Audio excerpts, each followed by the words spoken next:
रश्मी बर्वे यांच्या जात प्रमाणपत्र व जातवैधता प्रमाणपत्र रद्द केल्याच्या प्रकरणी मुंबई उच्च न्यायालयाचे नागपूर खंडपीठाने अंतरिम स्थगिती दिली आहे। रश्मी बर्वे यांचा रामटेक लोकसभा मतदारसंघातून काँग्रेस उमेदवार म्हणून दाखल केलेला अर्ज खारिज केल्याप्रकरणी न्यायालयाने कुठलाही दिलासा देण्यास नकार दिला आहे। या प्रकरणी नागपूर खंडपीठात पुढील सुनावणी 22 एप्रिल रोजी होईल।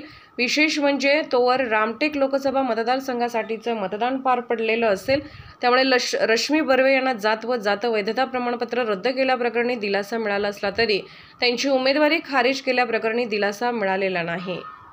सुप्रीम कोर्टाचा ऑर्डर एकदम क्लियर आहे की जर बेसिक ऑर्डरला जर स्टे आहे तर जेही कॉन्सिक्वेन्शियल म्हणजे त्याच्या आधारावर जेही ऑर्डर्स होतात, आदेश होतात, ते सर्व ॲटोमॅटिकली रद्द होतात।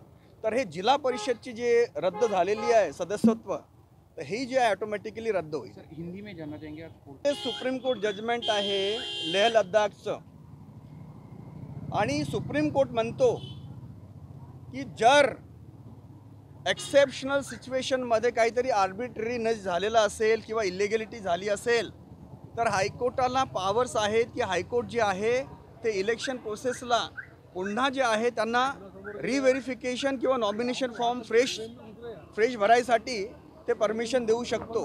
पण मला असं वाटते की हा जो इश्यू आहे की ते पुन्हा जे आहे नॉमिनेशन फॉर्म भरतील किंवा नाही याच्यावर सध्या मी कॉमेंट करू शकत नाही, कारण की जोपर्यंत मी डिस्कशन करत नाही की ते इंटरेस्टेड आहेत किंवा नाही तोपर्यंत याच्यावर मला भाष्य करता येणार नाही। त्यासाठी तुम्ही सुप्रीम कोर्टात मूव्ह होणार आहे का? कोर्टामध्ये निवडणूक जर रश्मी बर्वे मॅडम जर इंटरेस्टेड असले की त्यांना कॉन्टेस्ट करायचे आहे, त्यांच्यावर अन्याय झालेला आहे, तर आम्ही सुप्रीम कोर्टामध्ये सुद्धा जाऊ शकतो। कारण की आम्ही सुप्रीम कोर्टामध्ये आधी गेलो होतो आणि सुप्रीम कोर्टाने हे म्हटलं की 1 तारखेला 1 एप्रिलला तुमची हायकोर्टामध्ये केस आहे, आधी तिथे काय होते ते तुम्ही पहा, त्यानंतर जे आहे इथली रेमेडी तुम्ही घ्या।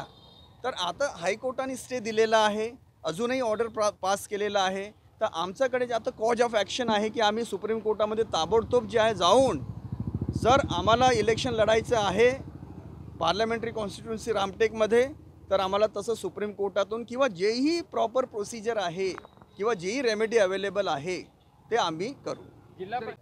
आम्हाला सर्वात आधी ते जे कॅन्सलेशन ऑर्डर होतं कमिटीचं त्याला स्टे हवा होता, कारण की त्याला जर स्टे जर आलं कोर्टाकडून तर आम्हाला जे आहे नवीन मार्ग करता येते, शोधता येते, अल्टरनेटिव्ह जेही आहे सुप्रीम कोर्टचे जजमेंट्स आहेत।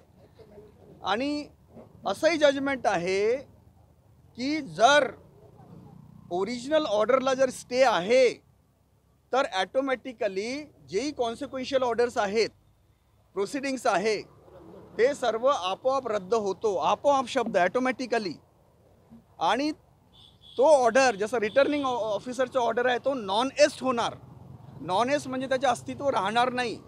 पण तरीसुद्धा कोर्टाने याच्यावर एक ऑब्झर्वेशन दिलेलं आहे की ह्या स्टेजवर आम्ही इंटरफेअर करू शकत नाही, तर आम्हाला ते जे आहे एक तर सुप्रीम कोर्टामध्ये याचं आव्हान करावं लागेल किंवा जे रेमेडी अवेलेबल आहे हायकोर्टामध्ये, इलेक्शन पिटिशन किंवा जेही रेमेडी अवेलेबल आहे ते एक प्रॉपर रेमेडी आम्हाला करता येईल। आणि आमच्याकडे जो फाउंडेशन आहे तो हा आहे की कोर्टाने आम्हाला स्टे दिलेला आहे, याचा अर्थच हे आहे की त्यांची कास्ट सर्टिफिकेट आणि त्यांची व्हॅलिडिटी सर्टिफिकेट आत्ताही अस्तित्वात आहे आणि व्हॅलिड आहे। व्हॅलिडिटीला म्हणजे रद्द केलेल्या रश्मीताई निवडणुकीत रिंगणात उतरू शकतील किंवा नाही थेट, हे सर्व त्यांच्याशी चर्चा केल्यानंतर, डिस्कशन केल्यानंतर की त्यांची चॉईस काय आहे। सध्या त्यांचे हजबंड श्यामकुमार बर्वे हे त्यांच्या जागी कंटेस्ट करत आहेत, आणि जर आमचं डिस्कशन जर असं झालं की रश्मी बर्वे मॅडम जे आहे इंटरेस्टेड आहेत, तर त्या संदर्भात आम्ही जेही लिगल स्टेप आहे ते एक तर हायकोर्टामध्ये करू शकतो, सुप्रीम कोर्टामध्ये करू शकतो, ते रेमेडी आमच्याकडे अवेलेबल आहे। आणि सर्वात मोठा वेपन जे आज उच्च न्यायालयाने आम्हाला दिलेला आहे तो आहे स्टेचं स्थगिती टू दी इनव्हॅलिडेशन ऑर्डर। सर आपण तो